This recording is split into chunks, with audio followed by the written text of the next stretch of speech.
මං හිතන්නේ මේක එක්දින ක්‍රීඩා නැත්තම් සීමිතව එක්දින නෙවෙයි සීමිතව ක්‍රිකට් ක්‍රීඩාවේ මේක සුවිශේෂී තරගයක්. මොකද නැමිබියාව කියන්නේ ඇසෝසියේට් මෙම්බර් කන්ට්‍රි එකක්. ඒගොල්ලන් නිල එක්දින තරග සෙල්ලම් කරන්නේ බොහොම අඩුවෙන්. නමුත් ඒගොල්ලන් මෙතන පරාජය කරලා තියෙන්නේ ආසියානු ශූරයන්. ඉතින් මේක හරියටම කිව්වොත් 1979 ප්‍රොඩෙන්ෂල් වර්ල්ඩ් කප් එකේදී ලංකාව ඉන්දියාව පරාජය කළා වගේ තමයි. මොකද එතකොට ලංකාව ෆුල් මෙම්බර් කෙනෙක් නෙවෙයි ICC එකේ. ඒකට ලංකාවට තිබුණේ සමසමාජිකත්වය විතරයි. හැබැයි ඉන්දියාව ටෙස්ට් නේෂන් එක. ලංකාව තමයි ඉන්ටර්නැෂනල් ක්‍රිකට් එක අන්තර්ජාතික ක්‍රිකට් ක්‍රීඩාවේ පළමුවෙනි කණ්ඩායම නිල ටෙස්ට් කණ්ඩායම පරාජය කරපු. ඉතින් මේක ඒ වගේ දෙයක්. ක්‍රිකට් ක්‍රීඩාවේ තියෙන සදාතනික අවිනිශ්චිතතාව තමයි ඒකේ තියෙන අපූර්වත්වය. ඉතින් මේක පුදුම සහගත පරාජයක් විතරයි මේ අන්දමන්ද වෙච්ච පරාජයක් නම් තමයි. ඒ වුණත් ක්‍රිකට් ක්‍රීඩාවේ මේ වගේ දේවල් සාමාන්‍යයෙන් තියෙනවා. Before I go into more questions, I'd like to request our audience members, viewers, to send in their questions and comments so that we can take them in as we go.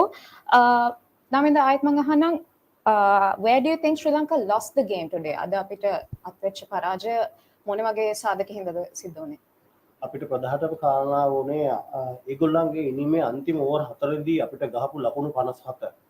ඒගොල්ලන් over එකේ ඒ වෙනකොට match එකේ ඒ වෙනකන් 16 වෙනි කාසිය වාසිය දිනුවා. ඒගොල්ලන් ඉස්සලා මේ පන්දුර පහර දෙන්න කියලා යවුවා.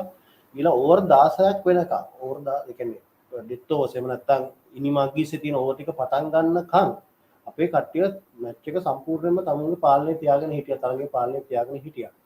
අන්තිම ඕවර් 4දී කිසිසේත්ම බලාපොරොත්තු නොවන විදිහට ලකුණු 57ක් ගැව්වා. ඒ ලකුණු 57ත් එක්ක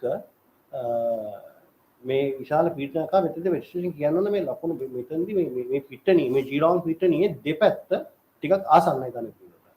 මේගොල්ලෝ මේක නිසා ඒගොල්ලන් ඔයගෙන් උපරිම ප්‍රයෝජන ගත්තා. ඒගොල්ලෝ පිට හරහට ගහලා පිටණිය හරහට ගහලා බෝල එළියට යවුවා. හතර සීමාවට සහ එකට උඩින් යවුවා. ඉතින් එතනදී ඒගොල්ලන්ට ඕවර් 4කින් ලකුණු 57ක් ආවා. ඒක විශාල පීඩනයක් වුණා අපේ කට්ටියට මේ පන්දුර පහරදී. එකම තුන්වෙනි ඕවර් එකේදී හතරවෙනි ඕවර් එකේදී විකට් දෙකක් ගියා. ඒකත් බරපතල පාඩුවක් වුණා. එතනින් තමයි වැටුනේ. Moving on to Shehan, what kind of a pitch is this? There's a lot of talk and discussion about this. Can you explain to our viewers? Yeah, so essentially, like in many venues in Australia, the Geelong Stadium is a multi-purpose stadium. So you get whether it's other sports or music concerts. So in a way to allow for that, they have something called drop-in pitches, where they basically they develop the pitch outside of the venue, and then when cricket season comes along, they bring it and they put it in. So there's a bit of it's a bit artificial, you can say, in how it's prepared. Many Australian cricketers have voiced their displeasure about it, because especially when it comes to Test cricket, there were instances in the past in Melbourne where the pitch played the same for 5 days, and it became a really boring test. So there are some concerns, but this is modern cricket, and this is how countries like Australia, they make their pitches. So, there's nothing that we can say that the pitch was why we lost. Ultimately, both teams play on the same pitch, right? So, and we bowled first, so I think we had a better understanding of how it was playing when we came to bat. I think it's just basically that the Namibians, when they bowled really well. I think Scholz, the left-arm spinner, he was really economical. He really kept things tight. He accounted for the wickets of Bhanuka and Dasun, and they just I think they were just really good at bowling at the right length, the right line, so that we couldn't make use of the advantage that we could have had if we had gone square off the wicket.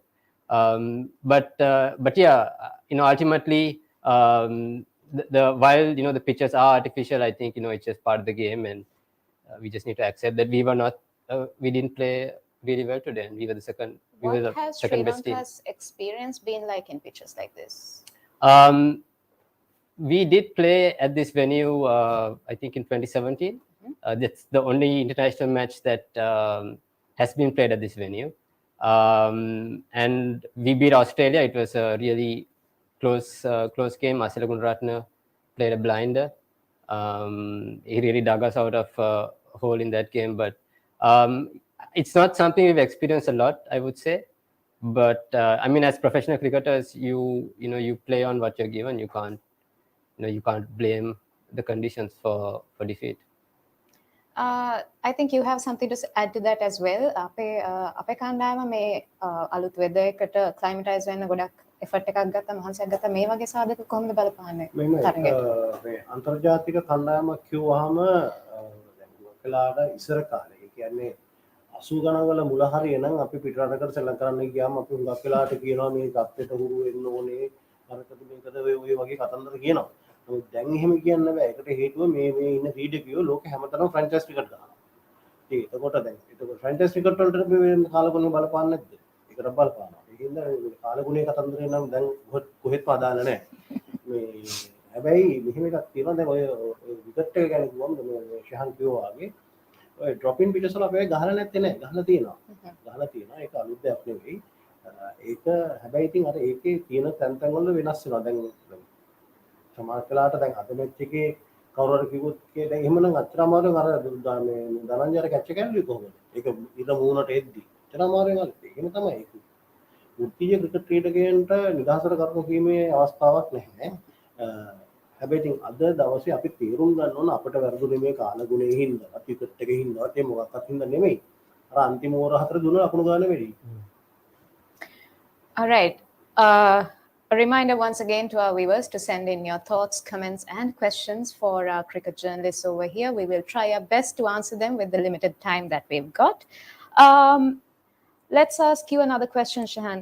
How much of an impact was losing Dilshan Madhusanga to an injury, and how fitting was the replacement, Wijesuriya? I think with Dilshan, he really brought something fresh to this bowling attack. He was really impactful in the Asia Cup up front. He's still relatively inexperienced.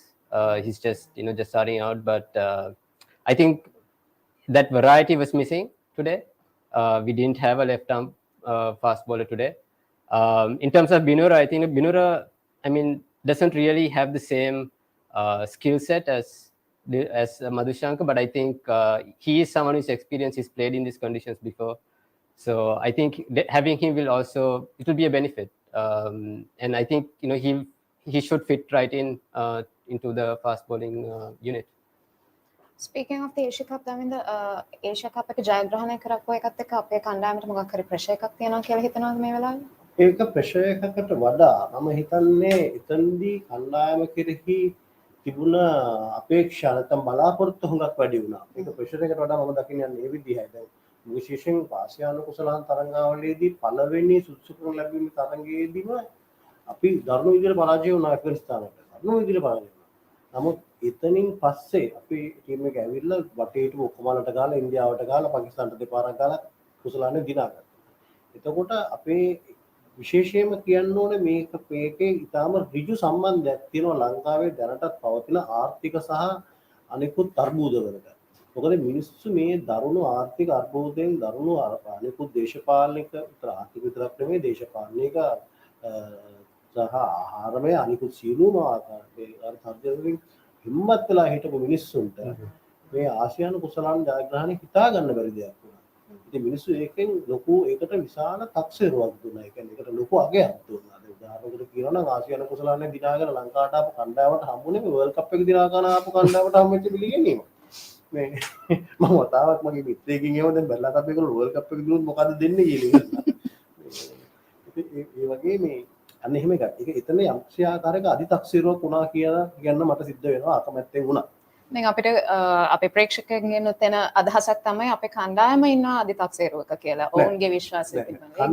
කණ්ඩායම අධිතක්සේරුවක ඉන්නවා කියලා කියන්න බෑ. මෙහිමයි සාමාන්‍යයෙන් ඔය අධිතක්සේරුව කියන එකට අපි ඉංග්‍රීසියෙන් කියන ඕවර් කොන්ෆිඩන්ස් කියලා. ඕවර් කොන්ෆිඩන්ස් හොඳ නැහැ. අධිතක්සේරුව ඉතාම නරකයි.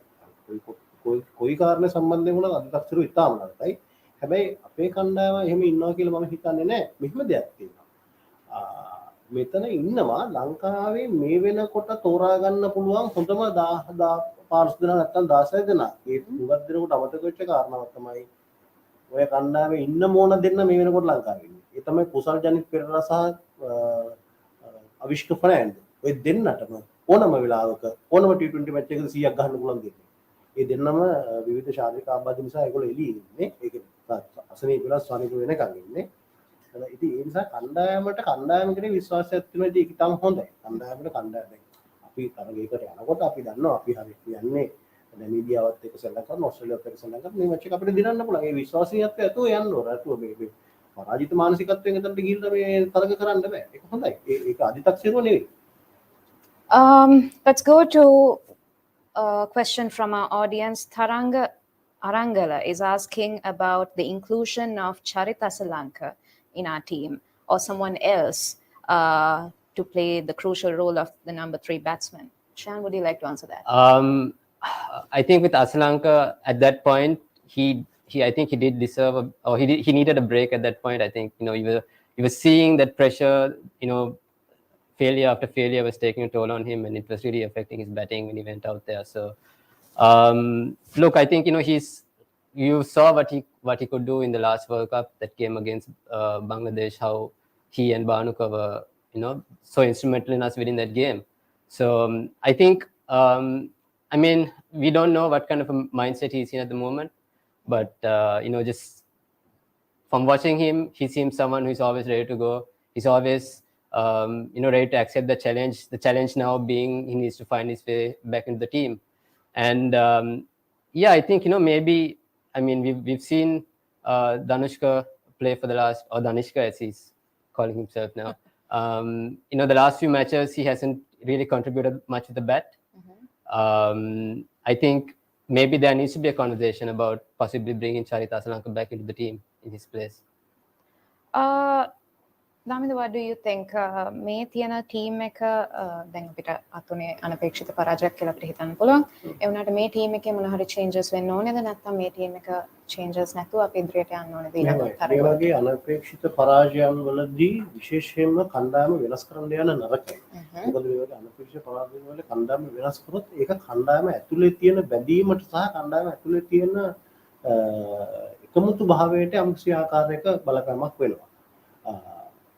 මොකද මේ වගේ වෙලාවකද මට මතකයි 1988 ලංකාව ශ්‍රී කරා ඕස්ට්‍රේලියාවේදීම බෙන්සන් ඇන්ඩ් හෙජස් තරගාවලියට ඒකේ තරගාවලිය 88 ඕස්ට්‍රේලියාවට ගිය නායකයා රංජන් මඩුගල්ලේ ඒ ඕස්ට්‍රේලියාවට ගියේ 87 වර්ල්ඩ් කප් ගහපු කණ්ඩායමෙන් 6 දෙනෙක්ව හරලා ආයත කාපු 6 හදනා කවුද ලිපෙන්ඩිස් රොයිඩස් ශ්‍රී රංජිකනාදන් ඒ වගේ ලොකු නම් ටිකක් හරලා ගියේ අසන්ත දිබෙල් ඒකෝ හරලා ගියේ හැබැයි අතන ගිහිල්ලා ගහපු මැච් එක පෙරදුනේ බොහෝම ලකුණු 2කින් ලකුණු 5කින් සමහරවිට එක විකට් එකකින් නැත්නම් විකට් දෙකකින් ඔය වගේ ඒ වෙලාවේ රවි රත්නායක රුමේෂ් රත්නායක ඔක්කොම ඒ වෙලාවේ ටීම් එකේ හිටියා අර්ජුන හිටියා ඒ වෙලාවේ හැම ක්‍රීඩකයෙක්ම කණ්ඩායම ඇතුලේ ඩ්‍රෙසිං රූම් එකට අඬා වැටුණා. මේ මැච් එක පෙරදුනට. කණ්ඩායම ඇතුලේ අඬා වැටුණා. හැබැයි ඒ ටීම් එකෙන්ම වයස්ගත දෙන්න හිටියේ ඒ ටීම් එක වෙනකොට ඒ කියන්නේ කැරියර් එකේ අන්තිමට වෙලා හිටියේ රුමේෂ් රත්නායකයි රවි රත්නායකයි දෙන්න රංජන් මඩුගල්ලේ ටික කාලෙකට රිටයර් වුණා. ඒ තුන් දෙනා හැරෙන්න ඉතුරු ක්‍රීඩකයෝ ටික තමයි ගිහිල්ලා 96 වර්ල්ඩ් කප් එකේ. ඉතින් මේ වගේ මේ අනපේක්ෂිත පරාජයවලදී ඒ තරම් මේ හිතෙනවා තමයි ඒකට මේ එහෙම සැලෙන්න නරකයි මොකද මේ ප්‍රොෆෙෂනල් ක්‍රිකට් කියන්නේ සාමාන්‍යයෙන් අර හැංගීම් වල දෙයක් නෙමෙයි හැංගීම නැත්තම් අපි කියන්නේ සෙන්සේෂන් කියන එක අපිට දැනෙනවා ඒකෙන් තමයි නමුත් ප්‍රොෆෙෂනලි එහෙම වෙන්න බෑ ප්‍රොෆෙෂනලි අපිට වඩා දුර බලන්න විශේෂයෙන් චරිත අසලංක වගේ කෙනෙක් එයා ගොඩාක් හොඳ ක්‍රීඩකයෙක් එයා ගැන එයා දිකන් නෙමෙයි එයා ශ්‍රී ලංකා අන්ඩර් 20 කැප්ටන් කරපු කෙනෙක් එයා ප්‍රූව් කරපු කෙනෙක් එයා ඔප්පු කරලා තියෙනවා එයාගේ මෙට්ල එක ඒ කියන්නේ එයාගේ මේ දස්කම් කොයි වගේද එයාට මොන වගේ බාරදුරු දේවල් කරන්න පුළුවන්ද කියන We are just about to wrap up in a short while, but I would like to ask viewers to send in their questions. We have a little bit more time to try and accommodate a few more.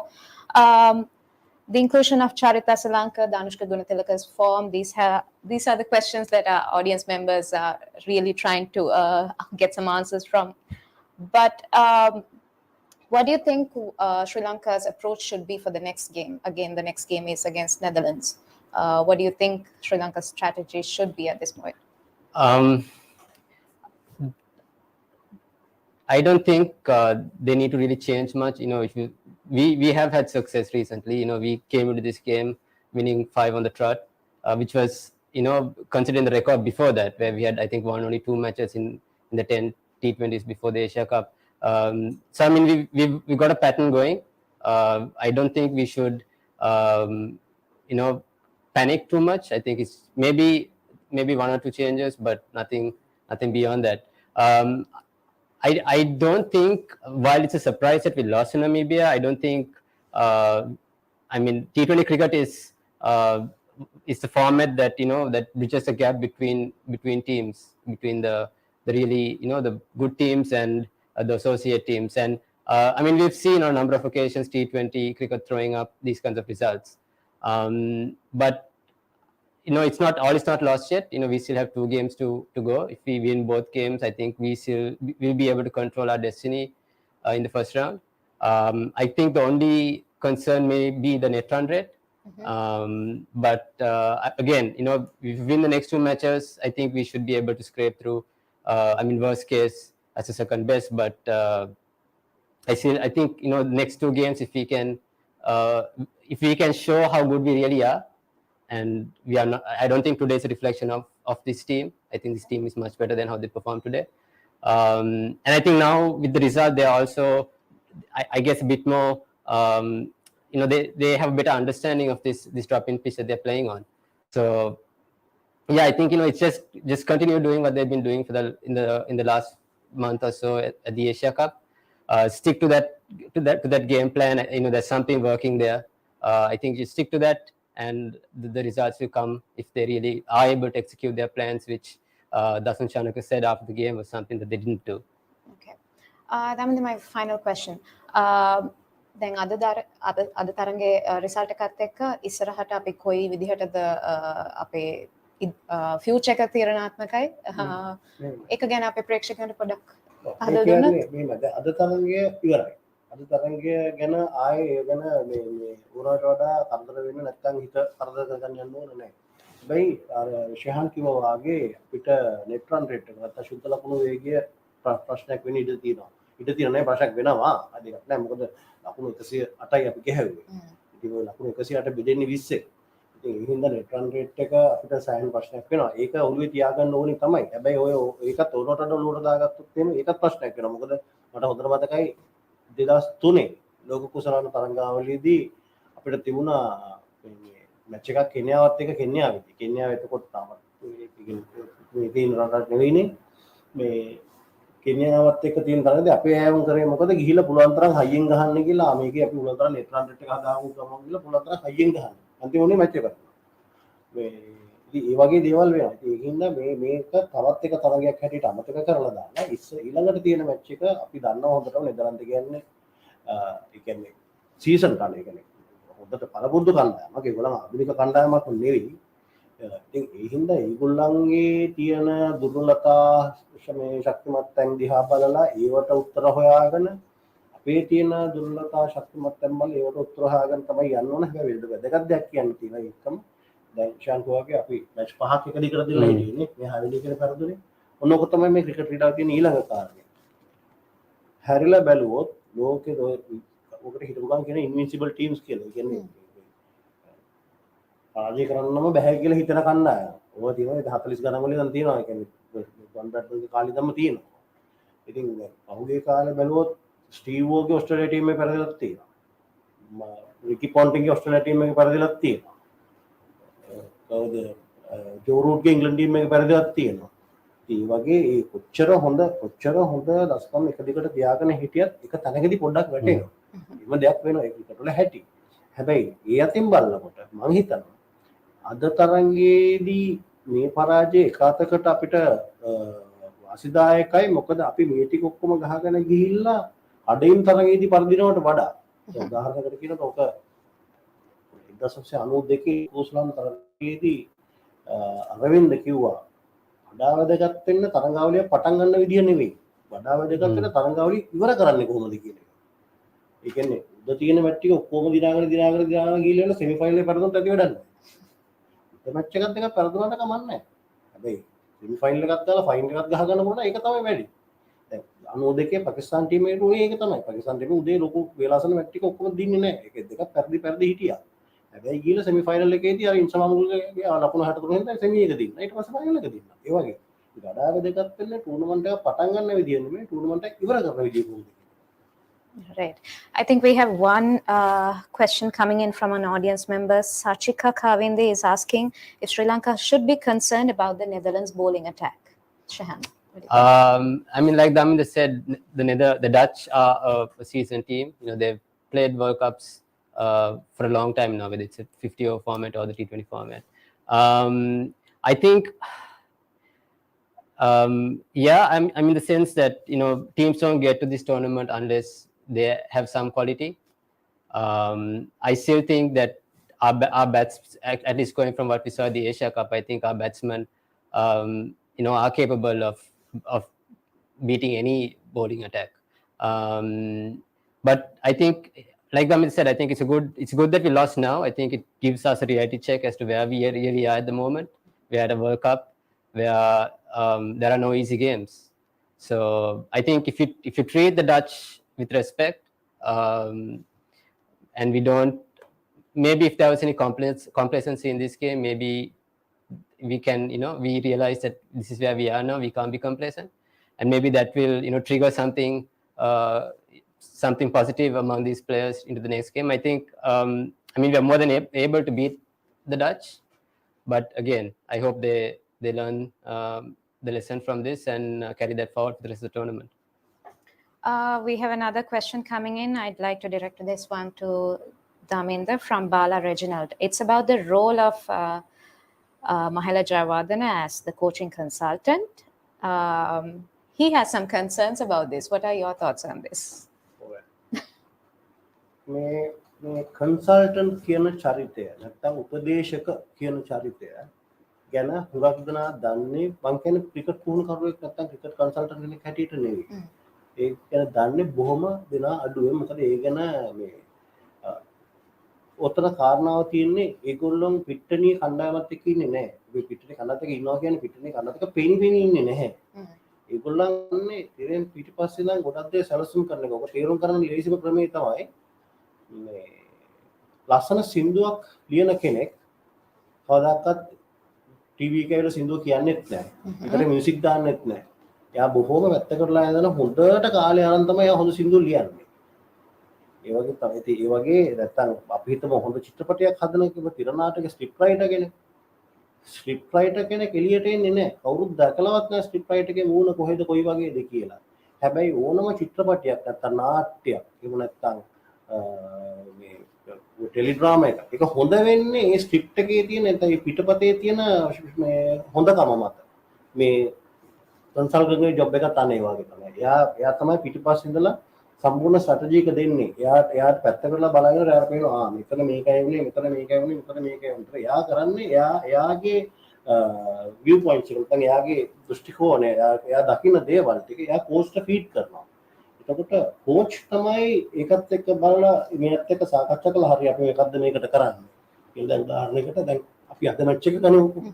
අද match එකේ මම කියන්නම් මේකේ දැන් තියෙනවා නැමීබියා ඉනිං එකේ ඒගොල්ලන් over 3ට 16ට wicket දෙකයි ඕවර් 6 පාප්ලේ ඉවර වෙනවා. ඕවර් 6 දී 43ට 3යි.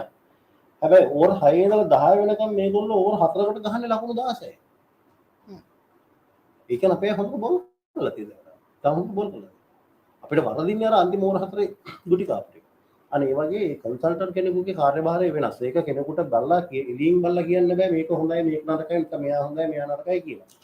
ඒක ෆයිනල් අවුට්කම් එකේදී තමයි එයාගේ කන්ට්‍රිබියුෂන් එක කොයිතරම් වැදගත්ද කියන එක තීරණය වෙන්නේ. And yeah, just to add to that, this is something that even Chris Silverwood he spoke about just before the team left for the World Cup, and he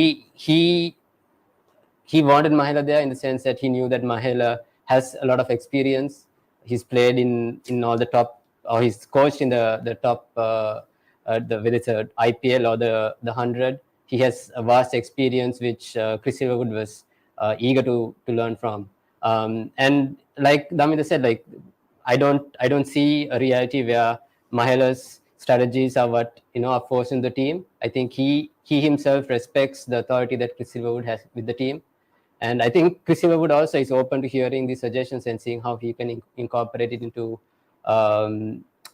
his game plan. But I mean, we need to remember that it's the same strategies that got us to the final of the Asia Cup where we beat Pakistan. So again, I don't think there needs to be any massive changes. Maybe, like I said, maybe one or two personnel, but I think we just need to stick to what we are doing, and I think the results will start coming again. All right. So it seems that our cricket journalists seem to agree with us, skipper. We should not be making any changes for the moment, and we should just take it on the chin as we go on. So Sri Lanka's next game would be with the Netherlands on Tuesday. So we will be wrapping up this post-match discussion for today. But stay tuned to Lankadeepa, Daily Mirror, and Tamil Mirror online platforms as we try to bring you the latest with the games that we will be seeing in the T20 World Cup this year. With that, thank you very much, gentlemen, for this very lively discussion. And I wish our viewers a very good day. Thank you.